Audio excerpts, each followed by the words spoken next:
دنیا میں رہتے ہوئے دنیا کو ٹھوکر مار کر دنیا سے نکل جانا،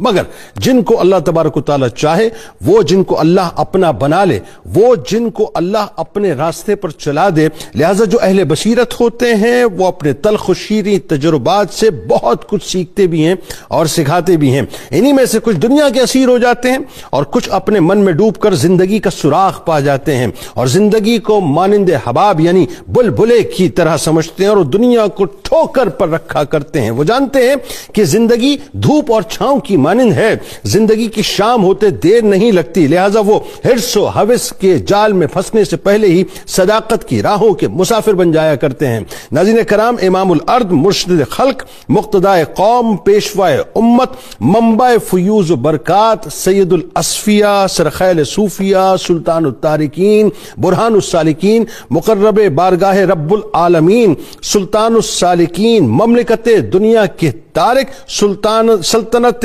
عقبہ کے صاحب حضرت ابراہیم بن ادم رحمت اللہ علیہ وہ ہستی ہیں جن پر تعیشات زیست فریفتہ تھیں، مگر کہیں حقیقی منزل کی تلاش بھی انہیں بے قرار رکھتی تھی کہ جیسے سب کچھ پا کر بھی کچھ نہ پایا تھا۔ دنیا آپ رحمت اللہ علیہ کے قدموں میں بچھی ہوئی تھی، ظاہری بادشاہت آپ رحمت اللہ علیہ کے قدموں کی ٹھوکروں پر تھی، دبیس قالین قدموں کے نیچے اور رعایا اشارے پر تھی، سلطنت تھی، جاؤ حشمت تھی، دربان تھے، درباری تھے، خزانہ تھا، پروٹوکول تھا، دنیا کی ساری آسائشیں ایک جنبش ابرو پر تھیں، لیکن دنیا کی کوئی ایسی شے نہ تھی جو آپ رحمت اللہ علیہ کو میسر ہو اور آپ اس کی طرف میلان رکھتے ہوں، بلکہ یوں کہیے ناظرین، آپ رحمت اللہ علیہ کی فنگر ٹپ پہ تمام چیزیں ہونے کے باوجود بھی دل کے اندر ایک بے چینی تھی، ایک عجیب سی کیفیت تھی کہ اللہ تبارک و تعالی مستقل اپنی راہ میں ان کو بلانا چاہتا تھا، ان کو اپنے لیے چن چکا تھا۔ ناظرین کرام، پھر دنیا نے دیکھا کہ ساری آسائشیں ہونے کے باوجود نرم و عالی شان بستروں پر بھی آپ بے چین رہتے تھے، وجود ان کا شاہی دربار میں ہوتا اور روح اللہ کے دربار میں ہوا کرتی تھی۔ پھر ان کو ان کی اصل سنا دی گئی اور ان کا اصل راستہ ان کو دکھلا دیا گیا اور اصل منزل ان کو بتلا دی گئی، لہذا بے چینی اور بے کلی مسلسل آپ کے اندر بڑھتی رہی، یعنی آپ کے وجود کے اندر بڑھتی رہی۔ روح تھی جو کسی ایک مقام کا مستقل طواف کر رہی تھی، پھر حالات نے کچھ ایسا پلٹا کھایا کہ عشق حقیقی کے رنگ میں ایسے رنگے گئے کہ سلطنت بلخ کو اس طرح ٹھوکر ماری جیسے مٹی کا برتن ہو یا سنگریزیں ہو۔ غرض یکدم سلطانی چھوڑ کر، مکمل پروٹوکول چھوڑ کر، یعنی لباس فاخرہ کو اتار کر، توبہ کا لبادہ پہن کر، فقر کے راستے پر چل کر، دنیا سے بے رغبت ہو کر اور زہد و تقوی کو اپنا کر، اپنا تن یعنی اپنے تن پر جو عالی شان لباس ہر وقت رکھا کرتے تھے اس کو مزین رکھا کرتے تھے، خوشبوؤں سے معطر رکھا کرتے تھے، اس تن پر بغیر کرتے کے جاڑے میں ایک موٹا ٹاٹ سجا کر اور گرمیوں میں جسم پر دو کپڑے یعنی چادر اور تیبن کی صورت میں ڈال کر، جن کی قیمت 4 درہم سے زیادہ نہ تھی، یعنی ظاہری سلطنت کو چھوڑ کر باطنی سلطنت کے سلطان بن گئے۔ وہ ہاتھ جن کے اشارے پر سلطنت کا سارا نظام تھا،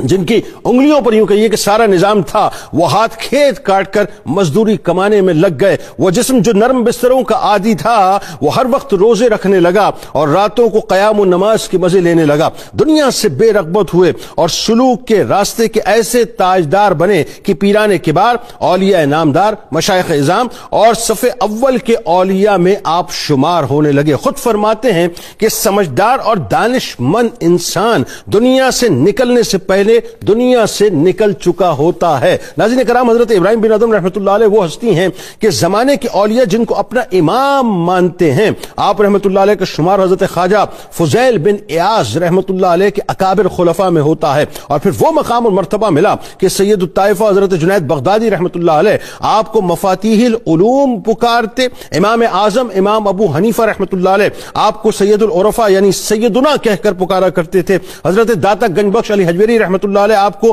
امیر عمرہ پکارا کرتے، یعنی آپ رحمت اللہ علیہ دنیا کے بادشاہوں کے بھی بادشاہ اور دینی بادشاہوں کے بھی بادشاہ بن گئے۔ آپ رحمت اللہ علیہ کے زمانے کے جتنے اولیاء کرام ہیں سب کے سب آپ کی عظمت کے معترف اور سب آپ کو اپنا امام مانتے ہیں۔ مقام و مرتبہ اور اکرام و احترام کا یہ عالم تھا ناظرین کہ جب مکہ پاک پہنچے تو وہاں کے علماء و مشائخ جو کبار علماء و مشائخ تھے مکہ پاک سے باہر نکل کے آپ کے پروٹوکول کے لیے آپ کے استقبال کرنے کے لیے حاضر ہوئے۔ حضرت حضرت ابراہیم بن ادم رحمۃ اللہ علیہ وہ خوش نصیب ہیں جنہیں علم حدیث میں بھی ایک خاص مقام حاصل تھا. آپ رحمۃ اللہ علیہ اپنی ذات و صفات میں، اپنے کلام و افعال میں اور اپنے احوال میں یگانہ ہیں. آپ رحمۃ اللہ علیہ نے صرف مسلمانوں ہی کو متاثر نہیں کیا ناظرین، بلکہ غیر مسلموں کو بھی متاثر کیا. فرمایا کہ جس کو 3 حالتوں میں دل جمعی حاصل نہ ہو، سمجھ لو اس کے اوپر باب رحمت بند ہو چکا ہے. ذرا خود اپنا سیلف انالیسس کر لیجئے. ان جملوں کی روشنی میں فرماتے ہوں 3 چیزیں یہ ہیں: اول تلاوت کلام مجید کے وقت،